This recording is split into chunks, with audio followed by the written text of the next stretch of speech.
Yes, they are.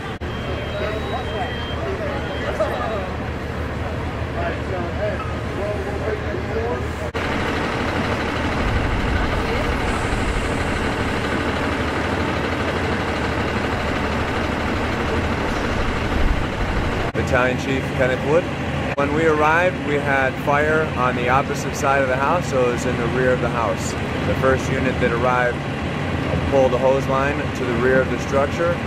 They had a hard time getting to it because, as you see behind us, we have a 5-foot wall that goes all the way around the house. So the second unit ended up taking another hose line to the front of the house to access through the front door. We had a unit that also searched the house for occupants, and another unit that went to the neighboring house to make sure that we had no extension into that house. Around 9:30, I smelled some smoke. I was in my house. Didn't think a lot about it. After a few minutes, I said, well, let me take a look. I went outside the back part of my house, and I noticed that there was a lot of smoke. I thought it was a barbecue. And but upon looking closely and around, I was like, is this too much smoke?